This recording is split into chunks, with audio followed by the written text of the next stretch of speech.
I grew up in a country they'd probably never heard of, speaking a language they didn't know. And I feel, they all survived because of a lot of luck or whatever you want to call it. And I feel very much like a statistical improbability that I exist, and they're part of that story.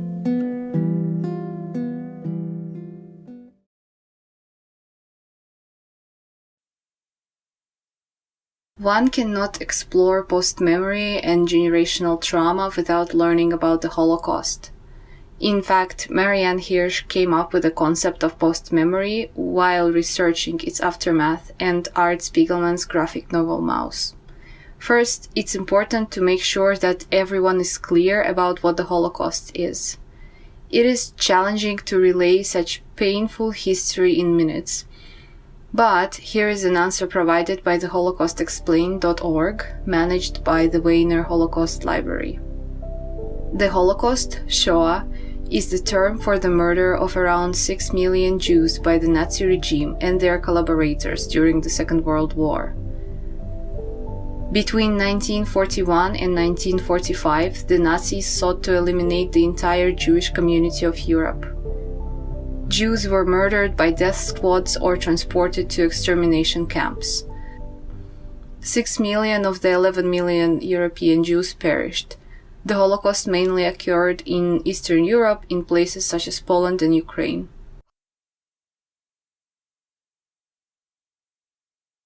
Holocaust is also a heavily researched historical trauma and a well-documented genocide with numerous preserved documents, sites, oral accounts, photographs.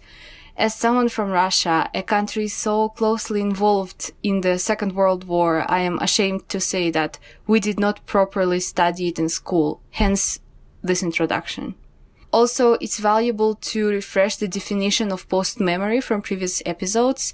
Again, Marianne Hirsch came up with the term after her extensive study of the second-generation memory of the Holocaust and family narratives.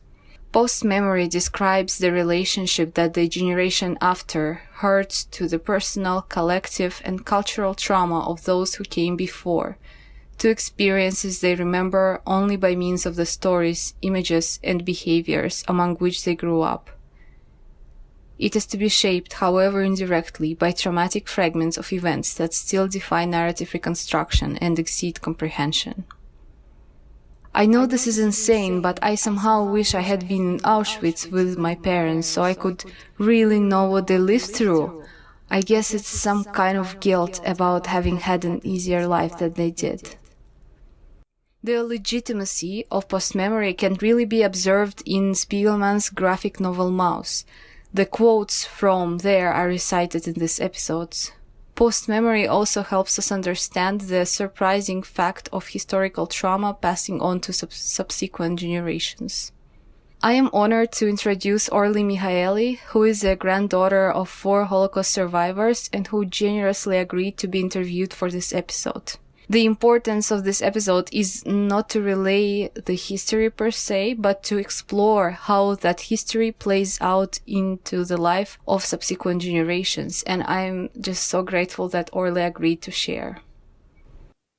My name is Orly Michaeli, and I was born in Guatemala City, Guatemala.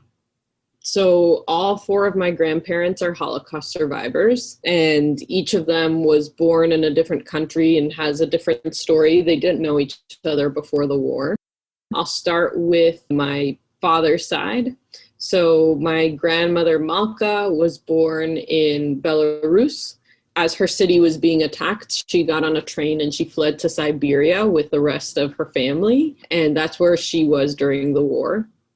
My grandfather, who was my dad's dad, was in the Warsaw Ghetto, and he was actually on a train to Treblinka, one of the extermination camps, and his family was able to jump out the train window and escape that way. He got a gunshot to his eyebrow, but because he landed in the snow, it was able to stop his bleeding, and he was okay.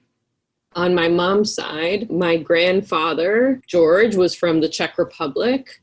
He was studying to be a judge, but when the war came, he went into hiding in the mountains with his family. And then my grandmother, Barbara, who I lived with growing up, she's my mom's mom. She was in Hungary and her family was taken to Auschwitz, and only she and her sister survived.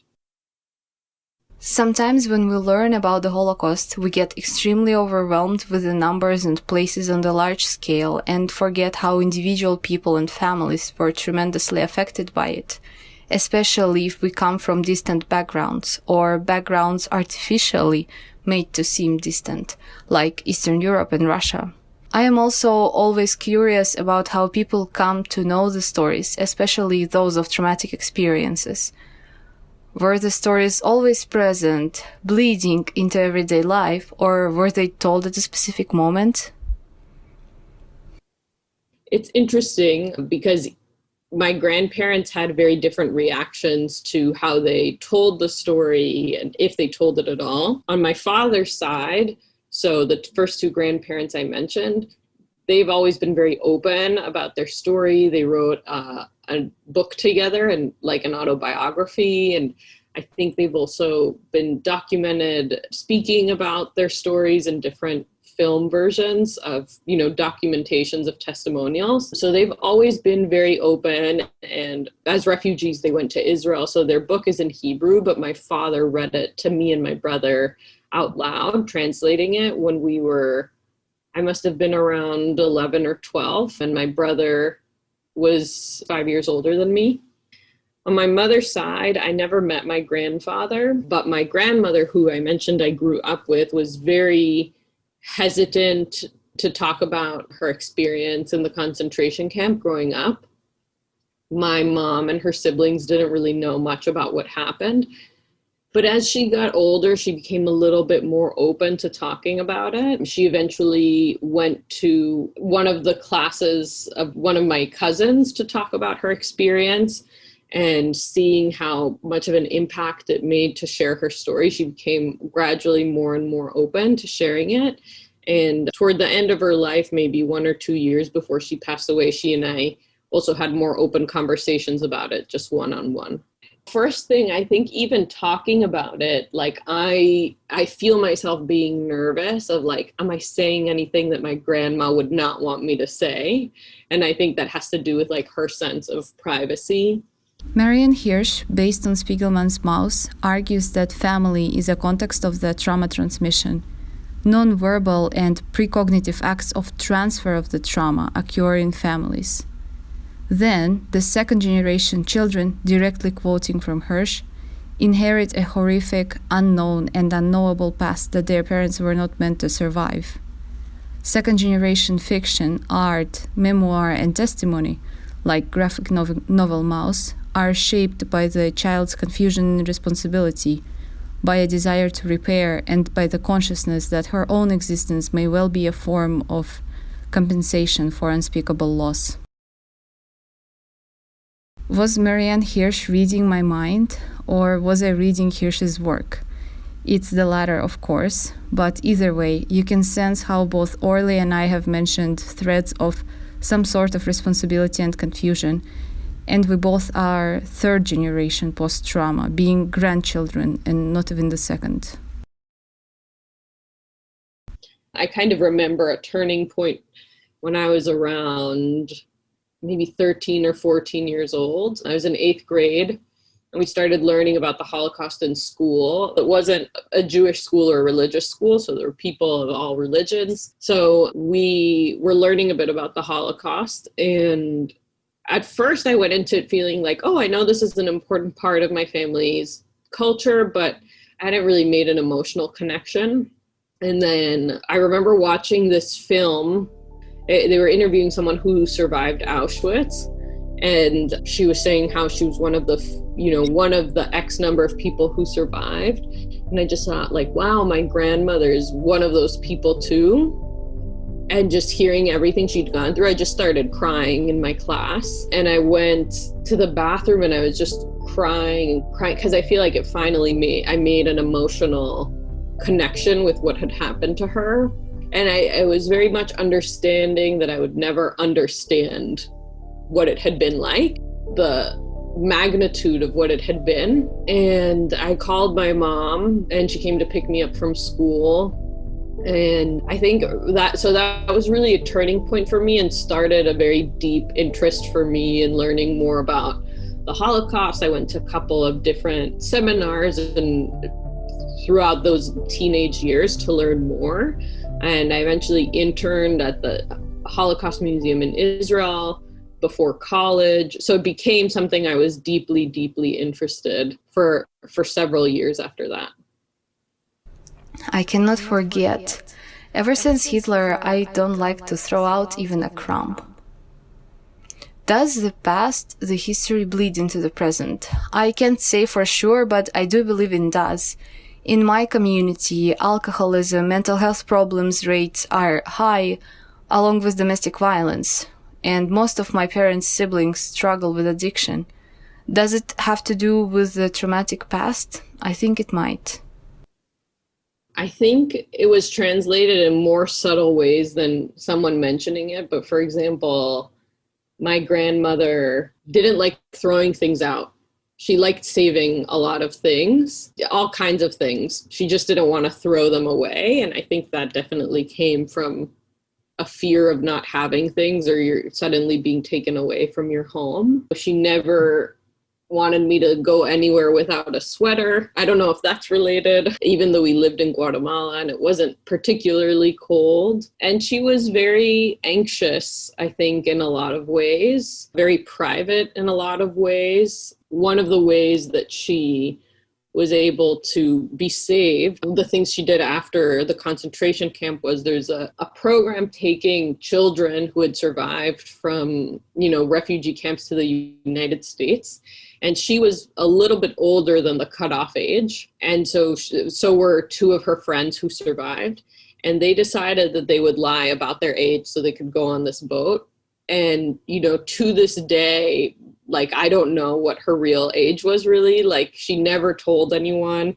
On her gravestone is the wrong date of when she was born because she just made that pact. I don't know if they were really afraid of anyone ever finding out, but they just never told anyone.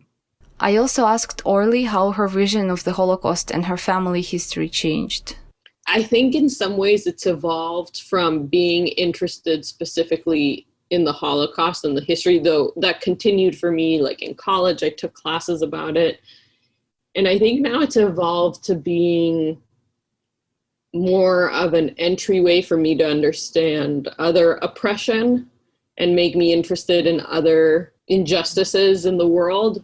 It's that background that makes me feel more acutely what's happening right now in the United States and be upset at it. I mean, just a few years ago when it was the Charlottesville protest and there were people with neo-Nazis with swastika flags in the United States, I remember just feeling so angry because my grandmother's sister, my great aunt, lives in New York and I was living in New York and we're very close. I felt so angry on her behalf that she had to watch this happen for a second time in her life, if she hadn't been through enough. So I think especially in the last few years, Trump and white supremacy, I feel angry, and not just on behalf of the neo-Nazism and the Jewish people, but all the other targeted people. So I think it helps me connect to other forms of injustice now. Remembering the family history is painful. All the hardships those that came before lived through, all the people you never met. It is also challenging to navigate the feelings of confusion and guilt. One person's political actions 75 years ago can have an effect on me today and many other people across borders, across decades. I mean, there are all these stories of survivors that when the war ended and they went back home, people were living in their houses and there was no home. And their homes really had, in a lot of senses, turned on them. My grandfather, my dad's father, was from Poland and he hated Poland. He hated it. He eventually went back on a trip with his children and my brother, But for a long time, he didn't want to go back. He refused to speak Polish. He's the one who felt it most intensely, but I think they all had that kind of difficult feelings with Europe, with Eastern Europe and their countries of origin. One heartbreaking thing to me as an outsider is how Eastern Europe, especially Russia, could do much better with facing the uncomfortable history of the Holocaust, or at least addressing it. Once a year, a politician makes a statement how the Holocaust was a tragedy and how anti-Semitism is bad, and all that only to go on with their lives later and ignore the parts of uncomfortable history and often anti-Semitism to this day. Different questions come to mind. Why didn't more people intervene when European Jewish population was exterminated? Why did the society allow the government to exile the entire ethnic group? Why did I not learn about pogroms and massacres in Vinnytsia, Jedwabne, Mykolaiv in a Russian school? Why and how can some 𝐂𝐿𝐿𝐵𝐿𝐴 be anti-Semitic after what we lived through? Why and why and why? I also feel surprisingly connected to Orly's story. My paternal grandfather, his name was David Atsenov, died in 1942 before the exile in a Nazi labor camp in Slovenia. World War II, Eastern Europe, Nazism, USSR, I cannot help but draw emotional connections to other people's stories who have been impacted. But different people take that painful history in different directions. For Orly, her connection to justice with the past of her family is obvious and quite empowering. To me, I think the way I relate to it now, and I'm sure it'll change, but what I was saying about relating to it as, I feel a deep sense of caring about injustice. And I think that has a lot to do with just the fact that it so deeply shaped my family. Like, I think about all the people, all the cousins I never had, because of what happened. Like, it's a duty to not let it happen again. If I sometimes feel angry that more people didn't intervene. And so I think about, if I have the opportunity to intervene, I feel a duty to intervene, or I try to hold myself to that standard. I don't always do it successfully, but I think it's something I think about. You were asking, how do I engage with my family history? I've thought about, I wish that it was better documented. My dad's family documented it very well. They have the book, so that's a relief. But with my grandmother or her husband, who aren't with us anymore, I wish I could have talked to them more. My generation, or our generation, is the last generation that's going to have contact with these Holocaust survivors. And so I just think about how different it's going to be for my kids. Like, it's just going to be so inherently less tangible, because I knew them and I saw them and I saw different Holocaust survivors speak. And I especially, I grew up with my grandmother, so it's very present. And I think for them, it's going to be more of like how I think of other historical events that I don't have a direct connection to, or I don't know someone from. And on the one hand, I think when I was younger and when I became very interested in the learning about the Holocaust, I felt a lot of like pressure of, we have to keep this memory alive. And I want to keep that memory alive. But now I think I have these conflicting thoughts of, I want to keep it alive, but the natural course of life is that you slowly let things go. And so maybe we kind of have to let it go, but we also have to remember. And I think those things are at tension within me. I mean, how will it manifest for me specifically and my children? I'll definitely tell them about the stories. But yeah, I think about that tension a lot. For me, I'm still often caught up in the painful part. However counterintuitive it sounds, it is post-memory. So I put emphasis on healing and processing the trauma, especially in the context of alcoholism and other problems in my community. It also makes me passionate to advocate for rigorous and responsible history. Orly, a granddaughter of 4 Holocaust survivors, does her best to stand against injustice. I, a granddaughter of exiled grandparents, do my best to stand against irresponsible history and move for healing. If you come from a turbulent past and background, you can choose the directions that you want and need. I thank you very much for joining this journey of exploring post-memory with me and my interviewees. You were asking, where do you feel at home? I feel sometimes a little bit at home everywhere and nowhere at the same time, but it makes me who I am.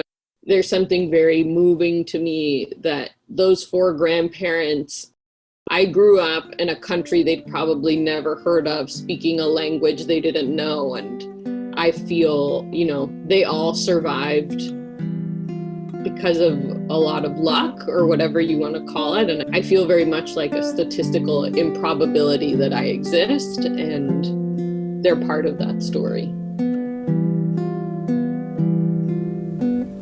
Memories we choose to forget, what we used to lose to the past. Oh, don't remind me of that day. I am moving ahead.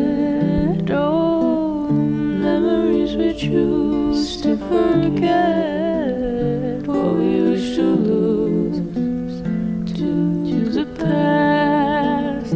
Whoa, don't remind me of that day. I am moving ahead. Oh, the past, your teacher wants you to see the truth. You must learn for the future, but don't like a world to pick on bones that and gone. You're the past, your teacher wants you to see the truth. You must learn for the future, but don't like a vulture pick